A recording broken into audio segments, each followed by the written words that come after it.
Taste the Daily. Chengalpattu கிழக்கு மாவட்டம் திருக்கழுக்குன்றம் தெற்கு ஒன்றியத்தில் நடைபெற்ற எஸ்ஐஆர் படிவம் நிரப்பு முகாமை அதிமுக மாநிலங்களவை உறுப்பினர் டாக்டர் மா தனபால் மற்றும் கழக மாவட்ட பொறுப்பாளரும் முன்னாள் எம்எல்ஏவுமான பூங்கா நகர் கு சீனிவாசன் ஆகியோர் நேரில் சென்று ஆய்வு செய்தனர். கல்பாக்கம் மற்றும் புதுப்பட்டினம் பகுதியில் ஊராட்சி மன்ற தலைவர் திருக்கழுக்குன்றம் தெற்கு ஒன்றிய மகளிர் அணி செயலாளர் டாக்டர் காயத்ரி தனபால் ஏற்பாட்டில் ஒவ்வொரு பகுதிகளிலும் வாக்காளர் பட்டியல் சிறப்பு தீவிர திருத்த பணிகளில் எஸ்ஐஆர் படிவங்களை பூர்த்தி செய்வதற்கு வாக்காளர்களுக்கு உதவும் வகையில் முகாம்கள் நடத்தப்பட்டன. இப்பணிகளை அதிமுக மாநிலங்களவை உறுப்பினர் டாக்டர் மா தனபால், கழக மாவட்ட பொறுப்பாளரும் முன்னாள் சட்டமன்ற உறுப்பினருமான பூங்கா நகர் கு சீனிவாசன் ஆகியோர் பார்வையிட்டனர். அப்போது ஒன்றிய கழக செயலாளர் ஏ விஜயரங்கன், மாவட்ட சிறுபான்மை பிரிவு செயலாளர் யாசர் அராபத், ஒன்றிய மாணவரணி செயலாளர் மோகன், பாக பொறுப்பாளர்கள் சம்சுதீன், சதீஷ், ஷேக் ஆதம், சர்புதீன், மாரிமுத்து ஆகியோர் உடன் இருந்தனர். விழுப்புரம் மாவட்டம் திண்டிவனத்தில் எஸ்ஐஆர் பணிகள் தொடர்பாக நடைபெற்ற ஆலோசனைக் கூட்டத்தில் அதிமுக சட்டமன்ற உறுப்பினர் அர்ஜுனன் பங்கேற்றார். நகராட்சி அலுவலகத்தில் நடைபெற்ற கூட்டத்தில் பங்கேற்ற அவர் எஸ்ஐஆர் பணி தொய்வின்றி நடைபெறவும், இறந்த மற்றும் போலி வாக்காளர்கள் பெயர்களை நீக்கவும் வலியுறுத்தினார். மேலும் திண்டிவனத்தில் நடைபெறும் நிகழ்ச்சிகளில் தொகுதி சட்டமன்ற உறுப்பினரான தன்னை புறக்கணித்த திமுக செஞ்சி சட்டமன்ற உறுப்பினரை அழைத்து நிகழ்ச்சிகளை நடத்துவதற்காக அதிகாரிகள் சட்ட ரீதியாக சந்திக்க வேண்டி இருக்கும் என எச்சரித்தார். கூட்டத்தில் அதிமுக நிர்வாகிகள், கவுன்சிலர்கள் பங்கேற்றனர். காஞ்சிபுரம் மாநகராட்சிக்குட்பட்ட பிள்ளையார்பாளையத்தில் திமுக ஆட்சியின் அவலங்கள் மற்றும் அதிமுக ஆட்சியின் சாதனைகளை விளக்கும் வகையில் திண்ணை பிரச்சாரம் நடைபெற்றது. காஞ்சிபுரம் மாவட்ட அம்மா பேரவை செயலாளர் KUS சோமசுந்தரம் ஏற்பாட்டில் நடைபெற்ற நிகழ்ச்சியில் மாவட்ட செயலாளரும் முன்னாள் அமைச்சருமான வி சோமசுந்தரம் பங்கேற்று CSM தோப்பு தெரு, நாராயணபாளையம் தெரு போன்ற பகுதிகளில் பொதுமக்களிடம் பிரசுரங்கள் வழங்கி திண்ணை பிரச்சாரம் மேற்கொண்டார். இதில் அதிமுக அமைப்பு செயலாளர் வாலாஜாபாத் ப கணேசன், மாவட்ட பொருளாளர் அப்பு என்ற வள்ளி நாயகம் உள்ளிட்ட கழக நிர்வாகிகள் கலந்து கொண்டனர்.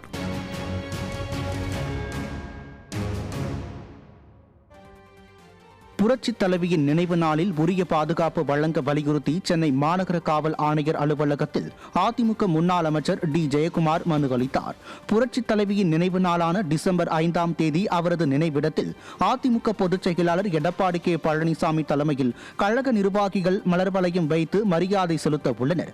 அன்றைய தினம் உரிய பாதுகாப்பும் அமைதியும் அளிக்க வலியுறுத்தி அதிமுக முன்னாள் அமைச்சர் டி ஜெயக்குமார் சென்னை மாநகர காவல் ஆணையரகத்தில் மனு அளித்தார்.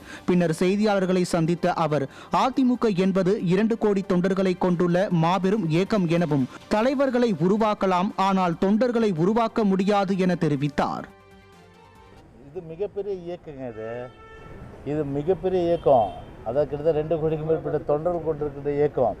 தொண்டர்களை உருவாக்க முடியாது, ஆனால் தலைவர்களை உருவாக்கிடலாம். பொன்மனச்செம்மல் புரட்சி தலைவர் ஆரம்பித்த இந்த இயக்கம், அதேபோல் அம்மா கட்டி காத்த இந்த இயக்கம், அவங்க சொன்னது போல் 100 ஆண்டு காலம் தலைக்கும் வளரும் ஓங்கும்.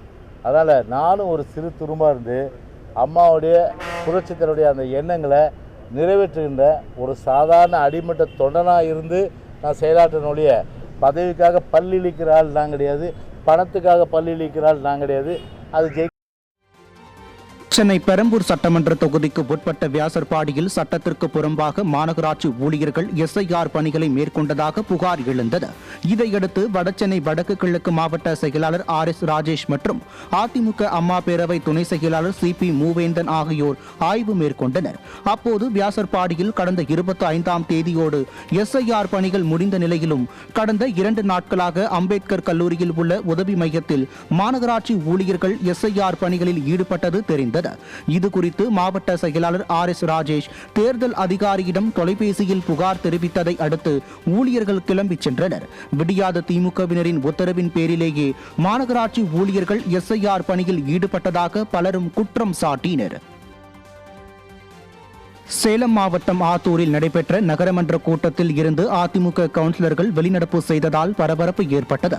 ஆத்தூர் நகராட்சி அலுவலகத்தில் நடைபெற்ற நகரமன்ற கூட்டத்தில் பேசிய அதிமுக கவுன்சிலர் வரதராஜன், தான் கவுன்சிலராக பதவியேற்ற நாளில் இருந்து தன்னுடைய வார்டுக்கு எவ்வித நிதியும் ஒதுக்கப்படவில்லை என்றும், தொடர்ந்து அதிமுக வார்டுகள் புறக்கணிக்கப்படுவதாகவும் குற்றம் சாட்டினார். தொடர்ந்து அதிமுக நகரமன்ற உறுப்பினர்கள் வெளிநடப்பு செய்து திட்டங்களை நிறைவேற்றாமல் அரசியல் காழ்ப்புணர்ச்சியுடன் செயல்படும் திமுக நகர மன்ற தலைவரை கண்டித்து முழக்கம் எழுப்பினர். கையாளாகாத நகராட்சி நிர்வாகமே மக்களினுடைய அடிப்படை வசதிகளை செய்து கொடு, 3 ஆண்டு காலமாக கேட்டுக்கொண்டிருக்கின்ற எந்த வசதிகளையும் செய்து கொடுக்க முடியாத கையாலாகாத நகராட்சி நிர்வாகமே அடிப்படை வசதிகளை செய்து கொடு. வேலூர் மாவட்டம் குடியாத்தம் மேற்கு ஒன்றிய அதிமுக சார்பில் வாக்குச்சாவடி முகவர்களுக்கான ஆலோசனை கூட்டம் நடைபெற்றது. இதில் வேலூர் மண்டல தகவல் தொழில்நுட்ப பிரிவு தலைவர் நாகேந்திரன் மற்றும் வேலூர் மாவட்ட தகவல் தொழில்நுட்ப பிரிவு இணை செயலாளர் செந்தில்குமார் ஆகியோர் பங்கேற்று எஸ்ஐஆர் பணிகளை எவ்வாறு மேற்கொள்வது, விடியாத திமுகவினர் முறைகேட்டில் ஈடுபடுவதை எவ்வாறு தடுப்பது என்பது குறித்து ஆலோசனை வழங்கினர். நகர செயலாளர் JKN பழனி மற்றும் குடியாத்தம் மேற்கு ஒன்றிய செயலாளர் சிவா தலைமையில் நடைபெற்ற கூட்டத்தில் வேலூர் புறநகர் மாவட்ட துணை செயலாளர்கள் கஸ்பா மூர்த்தி, அமுதா உள்ளிட்ட கழக நிர்வாகிகள் பலர் கலந்து கொண்டனர்.